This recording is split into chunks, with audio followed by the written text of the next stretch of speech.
문제가 되니까 K-팝으로 때우겠다는 얘기잖아요. 근데 그 잼버리가 기본적으로는 뭐냐면 야영한 좀 전에 잠깐 말씀하셨던 것처럼 야영이 본질이거든요. 스카우트 정신. 그다음에 결코 그거 쉽지가 않아요. 굉장히 고생도 많이 하고 또 예. 그게 나중에 다 추억이 되고 이러는 거고 또 야영을 하면서 전 세계 모인 그 청소년들하고 같이 얘기를 하면서 문화의 차이도 알아가고 서로 배우고 우정도 나누고. 우정도 나누고 그게 이제 추억이 되는 이게 핵심인데 그냥 이걸 그냥 바로 그냥 취소해버리고 K-팝으로 때우겠다. 그다음에 심지어는 뭡니까? BTS. 군에 입대한 사람 차출하겠다. 정말 모란봉 악단도 아니고 예컨대 그 BTS 공연 같은 게 그냥 되는 게 아니잖아요. 너 나와봐 마이크 하나 좀 놔라 노래 부르고 이런 차원이 아니고 장기자랑이 아니죠. 장기자랑도 아니고. 게다가 성일종 의원이 국방위원입니다. 국방이잖아요. 그렇죠. 근데 휴가도 지금 군대 입대를 바로 앞두고 있는데 하이브 회사 입장에서 2명이 들어가 있고 1명이 또 군에 가야 되는 상황에서 국방위원이 나오라 그랬는데 이걸 가야 되나 말아야 되나 갈등이 벌어지는 상황인데 이거 K컬처를 만드는 주범입니다. 이렇게 하시면 안 됩니다. 진짜.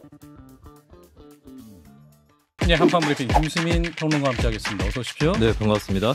자, 태풍 카눈에 대비해서 지금 새만금 야영지를 떠나는 세계 잼버리 참가자들 지금 숙소를 다 배정받고 있죠? 네, 그렇습니다. 조직위원회는 참가자 약 3만 6천 명의 숙소 배정이 완료되었다고 발표를 했습니다.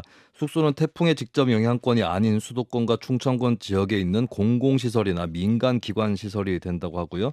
대다수는 1인실 혹은 2인실에서 숙박을 하게 된다고 합니다.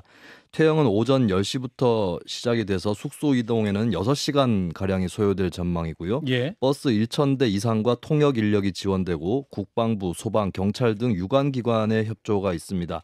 비상대피 비용은 정부가 전액 부담하기로 했습니다. 예, 그리고 이제 11일 날 열리죠. K-팝 콘서트에도 지금 관심이 모아지고 있는데 국민의힘에서는 지금 BTS가 공연할 수 있도록 국방부가 협조해야 한다 이런 목소리까지 나오네요. 네, 국민의힘 정책위 의장을 맡고 있는 성일종 의원이 주장했는데요. 세계 잼버리 대회는 준비 부족과 미숙한 운영으로 국격이 추락한 행사였다라고 하면서 모든 부처가 협력해 국민의 성원에 따라 성공적인 마무리가 될 수 있도록 역량을 집중해야 한다면서 K-팝 콘서트에 현재 군인 신분인 BTS가 모두 함께 참여해 대한민국의 국격을 높일 수 있도록 모든 조치를 취해 주시길 바란다라고 하는 요청을 했습니다. 현재 BTS 멤버 중 진과 제이홉 군 복무 중이기 때문에 이들을 포함한 완전체 공연은 국방부의 협조가 필수적인데요. 다만 공연이 3일밖에 남지 않은 상황에서 가능성은 미지수입니다. BTS 팬들 사이에서는 BTS가 모란봉 악단이냐와 같은 부정적 반응이 많이 나왔는데요. 국민의힘 김기현 대표는 당 차원의 논의는 아니라고 선을 그었습니다. 예, 모란봉 악단이냐. 자, 그리고 이제 잼버리 부실 운영을 놓고도 지금 이제 많은 논란이 나오고 있습니다. 예산이 그렇게 많았는데 어디에 썼냐? 또 일부 분야는 또 예산이 부족했다 이런 지적도 나오는데. 네, 2017년 세계 잼버리 유치 확정 당시에 총 사업비는 491억 원으로 책정되어 있었는데요. 하지만 올해까지 증액을 거듭한 결과 1,171억 원 가량으로 늘었습니다. 예. 여기에 추가로 정부 지자체 예비비, 특별 교부세 231억 원까지 투입이 돼서 총 사업비는 1,402억 1,500만 원까지 불어났는데요. 예. 2015년에 일본 세계 잼버리 예산이 380억 원, 2019년 미국 잼버리는 600억 원이었습니다. 이를 대비시켜서 어디에 돈을 썼느냐 이런 논란이 나오고 있습니다. 가장 큰 비중으로는 조직위원회의 인건비 등 운영비로 740억 원이 쓰였고요. 반면 필수 기반 시설 235억 원, 야영장 129억 원 등 시설 조성이나 운영에 드는 비용의 비중은 낮다라는 지적이 나왔습니다. 예. 자, 지금 잼버리 대원들 전국 8개 도시, 120여 개 지역으로 지금 분산 배치돼서 이제 야영장은 떠난 상황인데요. 지금까지의 상황 어떻게 평가하시는지 진 작가님부터 말씀 주시면. 지금 유감이죠. 어쩌다가 이런 나라에서 그 국제 대회 하나 제대로 치르지 못하는 나라가 됐을까? 이런 거고 이게 또 예견이 됐잖아요. 예. 작년부터 계속 예견이 됐고 둘 중에 하나거든요. 폭염 아니면 폭염인데 아니면 두 개 다 겪든지. 그럼 대비가 돼 있어야 되는데 계속 그 지적들이 작년 8월에도 나왔고 10월에도 나오고 11월에도 계속 나왔는데 예. 결국은 이제 문제가 발생한 건 아니겠습니까? 라고 한다면 뭘 물어야 되냐면 컨트롤 타워가 없었다. 라는 걸 좀 묻고 싶어요. 이 최종 전체적으로 책임질 어떤 단위가 필요한데 예. 이거 몇 개 뭐 예컨대 여가부에다 문체부에다가 또 뭐 행안부에다가 또 저기 뭐 지자체에다가 또 어디다가 무슨 새만금 무슨 청에다가 예. 뭐 협의 구조 비슷하게 돼 있으면서 최종적으로 누가 책임을 지는지 이게 좀 불분명했던 부분이고 예. 과거 같으면 평창올림픽 때는 왜 그 태스크포스 팀이 있었잖아요. 대통령실 밑으로. 근데 그 팀도 없었던 것 같고 그게 이제 펑크가 나버린 거죠. 예. 김 소장님? 저는 대통령이 예, 불필요한 영어 뭐 컨틴전시 플랜을 뭐 가동하라고 지시하는 장면이 이번에 좀 백미였다고 생각합니다. 왜냐하면 예. 컨틴전시 플랜이 있었거든요. 지금 이 조직위는 강풍, 태풍, 호우, 폭염 등 재난을 유형별로도 갈랐고 여기에 대해서 주의, 경계, 심각 3단계로 구분해서 12개 매트릭스를 쳐놓고 어떤 사고가 났을 때 어떻게 움직인다라는 매뉴얼이 다 있었습니다. 아하.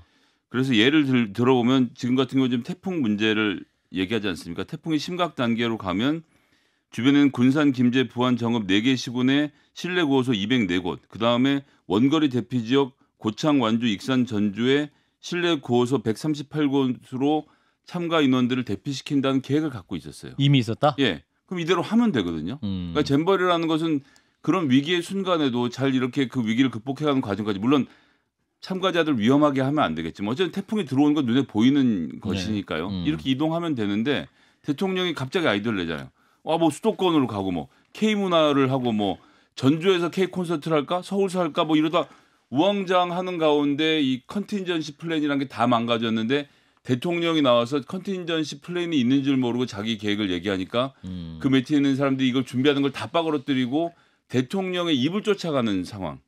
즉 모든 계획들이 휴가 갔다 잠깐씩 나와서 대통령이 하는 말에 이리저리 우르르 몰려다니는 상황으로 결국 일이 이 지경이 된 것이 아닌가라는 점을 꼭 좀 지적을 해두겠습니다. 문제가 되니까 K-팝으로 때우겠다는 얘기잖아요. 근데 그 잼버리가 기본적으로는 뭐냐면 야영한 좀 전에 잠깐 말씀하셨던 것처럼 야영이 본질이거든요. 스카우트 정신. 그다음에 결코 그거 쉽지가 않아요. 굉장히 고생도 많이 하고 또 예. 그게 나중에 다 추억이 되고 이러는 거고 또 야영을 하면서 전 세계 모인 그 청소년들하고 같이 얘기를 하면서 문화의 차이도 알아가고 서로 배우고 우정도 나누고. 그다음 우정도 나누고 그게 이제 추억이 되는 이게 핵심인데 그냥 이걸 그냥 바로 그냥 취소해버리고 K-팝으로 때우겠다. 그다음에 심지어는 뭡니까? BTS. 군에 입대한 사람 차출하겠다. 정말 모란봉 악단도 아니고 예컨대 그 BTS 공연 같은 게 그냥 되는 게 아니잖아요. 너 나와봐 마이크 하나 좀 놔라 노래 부르고 이런 차원이 아니거든요. 장기자랑이 아니죠. 장기자랑도 아니고 예. 하려면 무대부터 모든 걸 몇 달 전부터 정말 꼼꼼하게 준비하고 이래야 되는 건데 예. 그냥 툭 하고 니들이 몸으로 때워 뭐 이런 식이잖아요. 군대 왔으니까. 예. 이런 것도 또 황당하고요. 자, 방시혁 대표가 BTS랑 동작 맞추는 장면 옛날 걸 이렇게 보면요. 뭐 그중에 한 멤버 딱 짚으면서 너만 눈을 다른 쪽을 보고 있어. 이렇게까지를 짚어가면서 완벽한 군무를 만들었던 것이 BTS의 특성인데 그거 잠깐 좀 나오라 그래서 한번 같이 노래 부르면 안 되나? 그거 다 해봤던 노래잖아. 이렇게 하면 됩니까? 게다가 성일종 위원이 국방위원입니다. 국방이잖아요. 그렇죠. 근데 휴가도 지금 군대 입대를 바로 앞두고 있는데 하이브 회사 입장에서 2명이 들어가 있고 1명이 또 군에 가야 되는 상황에서 국방위원이 나오라 그랬는데 이걸 가야 되나 말아야 되나 갈등이 벌어지는 상황인데 이거 K컬처를 만드는 주범입니다. 이렇게 하시면 안 됩니다, 진짜. 또 하나 지적하고 싶은 건 여기서 또 이제 나쁜 놈 찾을 거거든요. 이제는 잼버리 카르텔 찾을 겁니다. 카르텔 얘기 나왔습니다. 그렇죠. 슬슬 나오고 있거든요. 물론 그건 잘못된 거죠. 그런데 문제는 뭐냐 이 사업에만 그런 게 있느냐 아니거든요. 모든 사업에서 그런 게 있습니다. 이게 그러니까 이번 파행의 직접적인 원인은 아니다라는 건데 그쪽으로 또 책임을 몰아갈 게 있고 나쁜 놈 찾아가지고 또 자기들의 책임을 면하고 그쪽에 전가할 이런 수를 쓸 수가 있겠고 두 번째는 또 여가부 또 아마 폐지하자고 또 얘기가 나올 겁니다. 예. 근데 재밌게도 뭐냐면 작년에 얘기했던 게 바로 그거였거든요. 여가부를 폐지하려고 하는데 여가부가 사실 잼버리 담당하는 부서인데 폐지 얘기를 하는 가운데서 잼버리 운영이 제대로 되겠느냐. 이걸 갖다가 이제 이원택 의원인가? 이원택. 예. 이원택 의원이 먼저 제기했고 그다음에 그 전북도지사의 김관영. 그분도 전북도지사가 아니라 도의회의 도의원이 도의원이 그 얘기를 해요. 그 지금 그 여가부 위상이 이렇게 떨어져 있는데 어떻게 이런 대회를 갖다 치를 수 있겠느냐. 그 지적을 작년에 했거든요. 예. 근데 이제 와가지고 여가부가 문제야. 없애. 이건 해법이 아니죠. 그래서 또 다시 이제 희생양 찾아가지고 자신들의 죄를 갖다 그쪽으로 다 떠넘기려고 하는 이런 시도가 이루어지지 않을까 걱정됩니다. 그래요. 자, 잠시 후에 또 이용호 의원을 만나니까요. 또 잼버리 얘기는 잠시 후에 더 해보도록 하고. 자, 이것은 해병대 얘기입니다. 수해 실종자 수색 중에 순직했던 고 최수근 상병 사과 관련해서 해병대 1사단장의 법적 책임을 물을 수 있는 결정적 증거가 확보됐다고 하죠. 네, 그동안은 도의적 책임 정도의 수준으로 알려졌었는데요. 해병대 수사단이 과실치사 혐의까지 입증할 수 있는 증거를 확보했다라고 하는 새로운 소식이 전해졌습니다. 예. 최 상병이 순직하기 전날 임성근 해병대 1사단장은 구명조끼를 착용하지 않은 채 하천을 수색하고 있는 보도사진들을 보고를 받았는데요. 예. 하지만 임사단장은 아무 안전조치도 지시를 하지 않았습니다. 예. 나아가 현장의 위험성을 알면서도 임사단장이 수색 강화를 압박했다는 내용의 진술이 해병대 간부들 사이에서 나온 것으로 알려졌습니다. 예. 사실은 우리가 이제 해병대 정신에서 뭐든지 극기할 수 있는 뭔가를 상징을 하기도 하는데 그래도 안전조치는 했어야 되지 않냐 이런 비판이 있는 것이고 당시에 이제 국방부는 해병대 수사단의 조사 보고서에 임성근 사단장의 혐의를 삭제하라 이런 지시한 바가 있습니다. 이 또한 논란이 되고 있는 거죠? 네, 지난 7월 31일에 이종섭 국방부 장관은 김계환 해병대 사령관을 통해서 해병대 수사단의 조사 결과 공개와 경찰 이첩을 미루라고 지시를 한 바 있는데요. 예. 국방부는 이와 같은 방침을 세운 과정을 두고 향후 경찰 수사에 영향을 미칠 수 있으니 사실관계만 넣는 게 타당하다는 법무 검토 결과를 보고받은 결과다라고 밝혔었습니다. 예. 현재 조사단의 박모 대령은 항명하고 조사 기록을 경찰에 이첩한 문제로 지난 8월 2일 직무정지 및 보직해임 조치를 받고 수사를 받았는데요. 예. 하지만 박 대령 측은 7월 30일 조사 결과 보고서를 이 장관이 결재를 했고 그 다음에 명확한 수정 명령을 하달하지 않았기 때문에 항명이 아니라는 입장입니다. 또 수사 절차 훈령에 따른 이첩 보고서 양식에는 범죄 혐의도 내용으로 포함이 돼 있습니다. 아하. 그래서 국방부가 군사 경찰의 독립성을 침해했다. 라고 하는 지적이 나오고 있습니다. 그렇군요. 자, 그럼 오늘 해병대 주입의 무리한 수색 지시 정황을 공개한 군인권센터의 김형남 사무국장을 전화로 연결하겠습니다. 국장님 나와 계시죠? 예, 안녕하세요. 예, 일단은 최수근 상병 순직 사건의 원인을 하나씩 짚어봐야 될 것 같은데요. 일단은 그 최상병이 소속됐던 해병대 1사단 제7포병대대, 그러니까 수색 준비를 마치고 현장에 투입됐던 거 맞습니까? 아닙니다. 이분들은 포항에서 출발할 때만 해도 실종자 수색한다는 거를 몰랐습니다. 그러니까 수해복구인 줄 알았고 산만 챙겨갔는데요. 예. 실종자 수색이라는 건 첫 임무 투입 날인 7월 18일 전날 밤이 돼서야 알았습니다. 그러니까 구명조끼 같은 게 있을 리가 없었던 것이죠. 아하, 그리고 산만 가져갔다 처음에는? 예, 맞습니다. 그렇게 준비 안 된 상태에서 이제 수색이 시작됐던 건데 이제 오늘 군인권센터에서는 유난히 그 사단장이 외부로 보이는 모습에 신경 쓰는 지휘를 이어왔다고 밝혔는데 어떤 사실관계 때문에 그렇게 판단했던 겁니까? 일단 사단장이 처음 내린 1번 지시가 복장 통일 철저입니다. 모자는 뭘 써야 하고 뭐 이런 내용들이었는데요. 예. 그 다음 지시는 실종자 수색하는데 웃는 모습 보이면 안 된다고 이 더운 날씨에 스카프로 얼굴을 가리고 작업을 하라고 합니다. 예.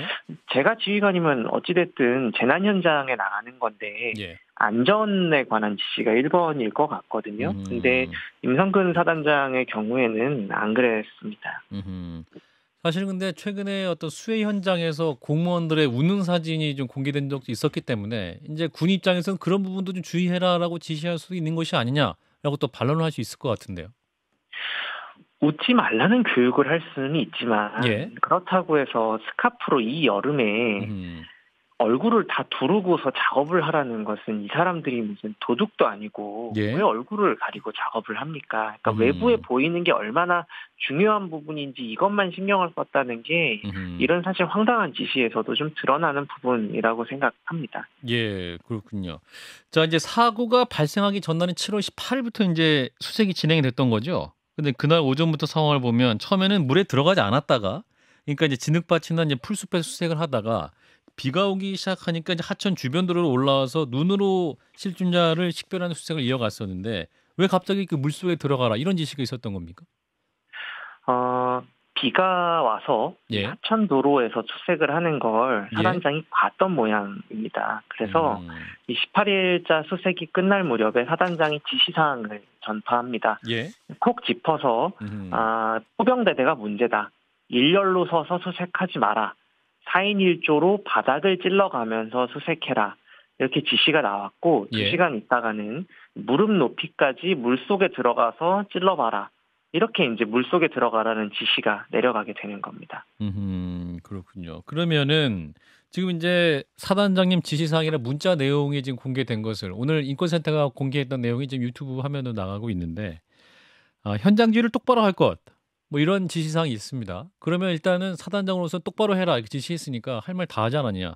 근데 왜 무리하게 물속으로 들어가 있을까? 이 부분은 어떻게 나왔습니까? 현재까지. 전날에는 물속에 안 들어갔고 사고 당일에 물속에 처음 들어가게 되는데요. 예. 그러니까 똑바로 지휘하라는 것이 예. 이렇게 소극적으로 수색하는 것처럼 뭐 비 온다고 해서 도로로 병력을 빼가지고 걸어 다니게 하고 뭐 물속에도 안 들어가고 이런 것들을 똑바로 지휘 못하고 있다고 지시하는 내용입니다. 그러니까 똑바로 지시하라는 질책은 예. 적극적으로 물속에도 들어가고 비 와도 그냥 그 수색하고 하라는 얘기로 해석이 되는 것이 타당하지요. 맥락상. 그 위험성을 알리는 현장 간부들의 건의는 없었나? 이거 딱 누가 봐도 물에 들어가라. 이거 좀 위험하지 않습니까? 비가 오는데.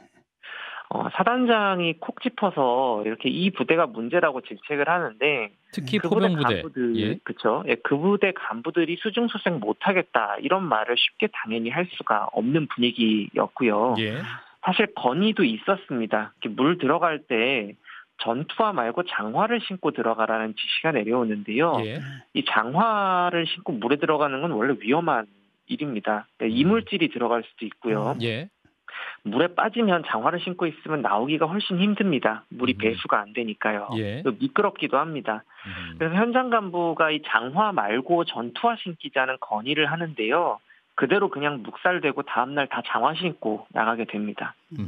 그리고 이제 지시사 문자를 보면 육군이 지난주 도보 정찰 위주로 실시하였으나 못 발견한 것을 우리가 발견함의 의미 및 사례 분석 이라는 문구가 있었는데 이 대목에서 뭐랄까요? 이제 육군이 못한 것을 우리 해병들은 해야 한다. 뭐 이러한 좀 의식적으로 좀 지시한 것이 아니냐라는 해석도 나옵니다. 인권센터는 어떻게 판단하십니까? 성과를 내야 한다라는 강박이 있는 것으로 보이고요. 예. 실제로 해병대 1사단이 지난해에 그 수륙양용 장갑차를 수해복구 작업에 투입을 해가지고 찬사를 많이 받았습니다. 칭찬도 많이 받았고요. 예. 사단장이 똑같은 사람이었습니다. 그러다 보니까 이 수해복구를 통해서 성과를 올려야겠다라는 인식이 있었을 것으로 보이고 지금 이런 무리한 지시들이 있는 것 자체가 일반의 시선에선 잘 이해가 되지 않겠습니다만 그런 맥락들이 있기 때문에 여기서 꼭 성과를 내려고 하는 사단장의 욕심이 작용을 한 것으로 보입니다. 사단장의 욕심이 작용했던 것으로 보인다. 자, 어쨌든 거나 이렇게 돼서 해병대 수사단이 자체 조사를 실시했죠. 그리고 임성근 해병대 1사단장 비롯한 8명에 대해서 과실치사 혐의 조사 보고서 작성을 했고 이거를 지난달 30일에 이종섭 국방부 장관에게까지 보고를 했다 이렇게 알려져 있는데요. 그러면서 결재도 받았고 다음날 언론 브리핑이 있었는데 1시간 만에 취소됐던 상황. 여기에 대해서 좀 어떻게 파악하고 계십니까? 장관이 결재를 했고 브리핑도 예정대로 하기로 했는데 예. 유가족들에게도 이 당시에 수사 결과를 이미 그 전주에 다 브리핑을 했습니다. 예. 근데 이 내용을 갑자기 취소시키고 사단장과 여단장에게 과실치사 혐의를 적용하지 말라고 했다는 이야기가 있습니다. 국방부 장관도 문제가 없다고 결재를 했던 수사 결과가 사단장과 여단장을 엄호하기 위한 목적으로 발표가 막혔다. 이거는 장관 윗선에 누군가가 개입하지 않았을까 하는 의혹이 제기될 수밖에 없는 좀 배경이라고 생각합니다. 뭐 그래서 차관이 장관은 중간 결재일 뿐이다 이런 말까지 했다는데 이것도 좀 파악이 되셨습니까? 장관이 중간 결재를 했다라는 것은 그건 저는 말장난이라고 생각합니다. 결재란에 자기가 사인을 했는데 중간 결재가 어디고 끝 결재가 어디 있습니까? 중간 결재라는 건 보통 결재를 하지 않고 보완 지시를 합니다. 군에서는. 보완 지시를 하면 그에 따라서 보완을 해오게끔 해야 되는 건데 결재를 했다라는 거는 승인했다라는 것으로 해석하는 것이 맞죠. 그 장관 윗선이 뭐 어디라고 생각하세요? 지금 사실 장군을 임면하는 것은 대통령 권한입니다. 예. 그렇기 때문에 그 장군을 보직해임하거나 하려면은 대통령의 재가가 있어야 되는데 예. 장관이 지금 사단장에게 과실치사 혐의 적용하는 거 결재했는데 그게 중간에서 갑자기 막혔다라고 하는 것은 장관 윗선이면 뭐 그 위에 대통령실이나 이런 쪽들이 지금 의심받고 있는 상황이죠. 당시 이제 언론 브리핑 갑자기 취소된 이후에 이제 1사단장이 모든 책임지고 그 사퇴하겠다 뭐 이런 입장을 냈다가 또 지금은 또 해병대는 또 사퇴는 아니다 입장을 냈네요. 지금 정확한 게 뭡니까? 지금 사퇴할 생각은 전혀 없어 보이고요. 예. 사실 저희는 본인이 지금 거취 결단을 할 일은 아니라고 생각합니다. 사단장 본인이. 예. 임성근 사단장은 평사 피의자로 지금 입건이 돼서 조사를 받아야 되는 사람입니다. 예. 일단 빨리 대통령이 보직 해임부터 해야 되고요. 잘못된 지시를 내린 사단장이 그 자리에 그대로 앉아 있는데 그 밑에 부하들이 어떻게 진실을 얘기할 수 있겠습니까? 대체 누가 이 사람을 무슨 목적으로 이렇게 엄호하고 있는 건지 의구심이 많이 드는 상황이고요. 당연히 해야 되는 일을 왜 대통령과 대통령실 안 하고 있는지도 의심스럽습니다. 지금 이제 안타깝게 사망한 이제 최상병 말고 당시에 2명이 더 떠내려 나갔었는데 이제 그분들은 이제 당시 수용을 해서 나왔다고 하던데 맞습니까? 그러면 당시에 더 위험할 수 있었던 상황이었네요. 더 많은 사망자가 나올 수 있었던.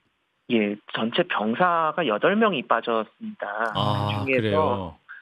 5명은 빨리 나올 수 있는 곳에서 빠졌고요. 예. 3명이 이제 쓸려 내려가는데 예. 50m나 쓸려 내려가다가 간신히 2명이 빠져나온 겁니다. 사실 아하. 수영을 해서 빠져나왔다고 보기가 어렵고 예. 목격자들의 말에 의하면 수영을 하려고 하는 것처럼 보였으나 물살이 세서 제대로 되지가 않았고 그냥 쓸려 내려가고 있었다고 합니다.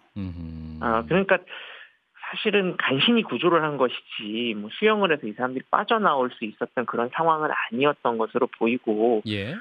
이 당시에 더 많은 사고로 이어질 수 있는 굉장히 위험한 상황이었다는 게 이런 부분을 통해서도 확인이 되는 것이죠. 얼마나 해병대에서 현장 상황을 파악하지 않고 수중수색을 투입하게 되었는가의 문제점도 좀 확인이 되는 부분입니다. 그렇군요.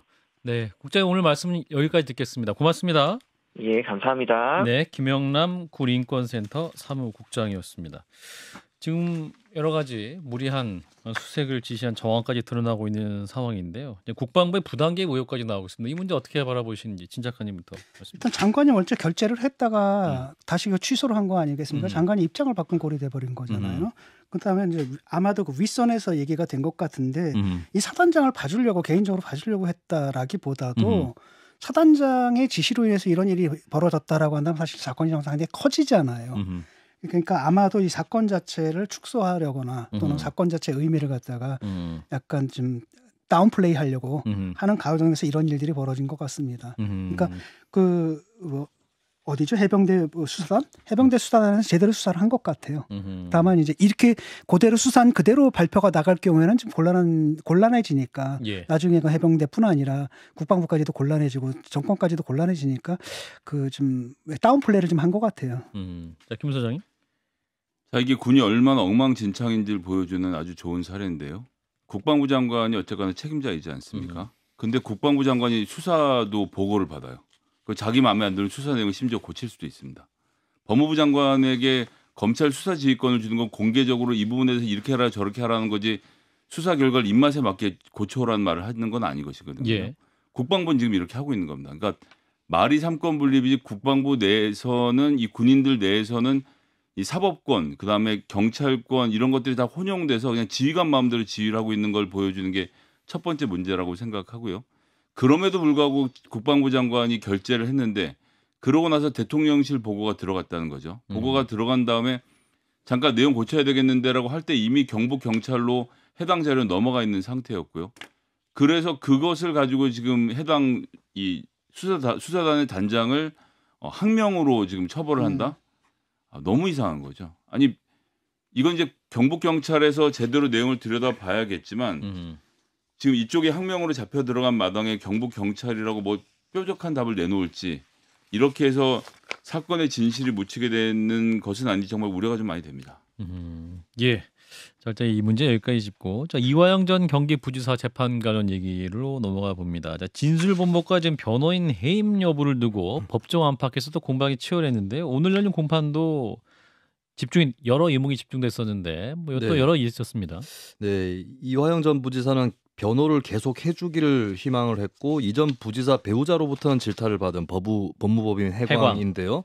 해광은 재판 전에 불출석 사유서를 제출을 했습니다. 예. 이전 부지사는 오늘 재판부에 제출한 자필 입장문을 통해서 또 한 번 법무법인 해광을 신뢰하고 있다면서 배우자의 해임 의사는 오해에서 비롯되었다라고 밝히기도 했고요. 오늘 공판에는 법무법인 덕수의 김형태 대표 변호사가 출석을 했습니다. 예. 최근 이전 부지사가 쌍방울의 경기지사 방북을 요청하면서 당시 도지사인 이재명 대표에게도 쌍방울이 비즈니스를 하면서 북한에 돈을 썼는데 우리도 신경 써줬을 것이라고 내용을 보고했다는 진술에 대해서 김영태 변호사는 검찰과 김성태 쌍방울 그룹 회장의 회유와 협박으로 인한 것이다 라고 밝혔습니다. 예. 자, 오늘 출석한 변호인의 조치로 또 재판이 또 공전됐는데, 그러니까 네. 김영태 변호사도 원하지 않는다는 게 이화영 전 부지사 입장입니까? 그러면?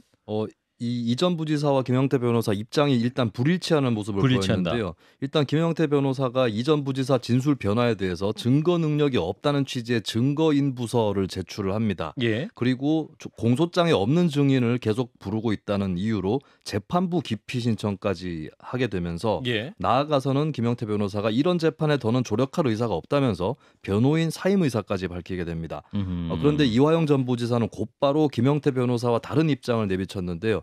재판부 기피 신청과 증거인부서 제출에 대해서 전혀 동의하지 않는다. 제 의사가 반영된 것이 아니다. 조금 전에 처음 들었다라고 밝혔습니다. 재판부는 재판부 기피 신청을 취하하고 증거인부서 접수도 거부했고요. 변호인 부재로 일단 재판은 다음으로 연기됐습니다. 변호사가 사임하겠다고 하니까 그러면 이제 그 이화영 전 부지사 입장을 재판부가 반영한 것이다. 그렇습니다. 그 김영태 변호사는 오늘 이제 검찰과도 고성이 오고 가면서 예. 이제 싸우는 모습들을 보이다가 예. 이런 재판을 더는 할 수는 없다는 그런 내용으로 말을 하고 퇴정을 했는데 예. 퇴정한 이후에 일단 이화영 전 부지사 입장을 들어봐야 되니까. 아하. 근데 이제 변호인하고 의견이 일치가 되지 않았죠. 그렇기 때문에 재판부에서도 변호인이 접수한 것에 대해서 다 거부를 하고 취하를 하고 일단은 변호인이 없기 때문에 이화영 전 부지사 입장을 그렇죠. 일단 인정을 하고 거기까지 재판을 듣고 이제 재판을 연기됐습니다. 연기했다. 네. 또 변호인이 선임될 수 있겠군요.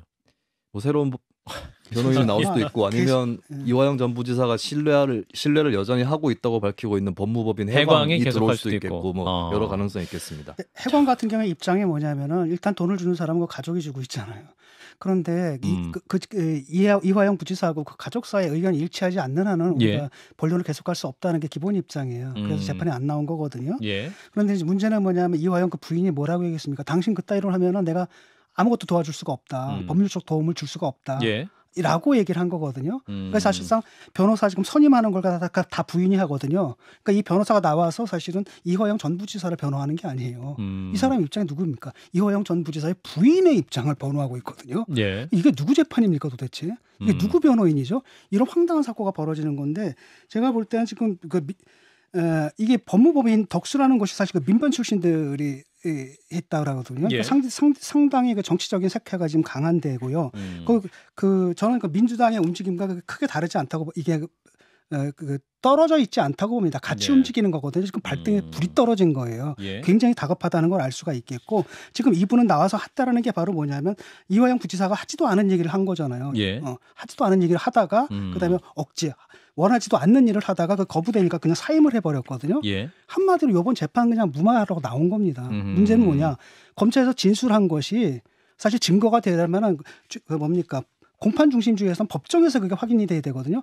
그거를 갖다 계속 막고 있는 거예요. 지금 두 번째잖아요. 지금. 앞으로도 계속 이럴 수 있습니다. 김 소장님. 이화영 씨의 재판이니까 이화영 씨의 의지에 맞추어서 재판이 진행되어야겠죠. 그렇게 해서 입장을 들으면 될 문제라고 생각했어요. 이거 뭐 다음 재판에서라도 밝혀질 것으로 봅니다. 근데 지금 진 작가님 말씀하시면 제가 웬만하면 얘기는 안 끼어들려고 하는데 이제 민변이 정치적인 색채가 강하다라고 하시는 말씀은 너무 일반화해서 하시는 말씀이라 굉장히 유감입니다. 저는 문제는 뭐냐면 이런 식의 변론을 해줄 수 있는 법무법인은 없다고 보거든요. 왜냐하면 상식적으로 지금 피고인과 반하는 얘기를 변론을 하고 있잖아요. 이런 걸 해줄 법무법인은 없고 어떤 정치적으로 동기화되어 있는 그런 곳에서만 해준다라고 봐요. 그러니까 김영태 변호사를 욕하시면 되지 민변 전체가 정치적인 색채가 강하다고 말씀하신 거 지나치다는 말씀 드리는 거죠. 아니 정치적 색채가 상당히 강하다고 봅니다. 때로는 한때는 그것이 굉장히 긍정적인 역할을 했는데 지금 이 시대에는 사실 그것이 상당히 부정적인 역할로 나타나고 있다 이렇게 말씀드리겠습니다. 김 소장님 마지막 반론하시겠습니까? 일단 여기까지 하겠습니다. 그러면 브리핑도 여기서 마치죠. 김수민 평론가였습니다. 고맙습니다. 네, 감사합니다. 좋아요, 구독, 알림 설정.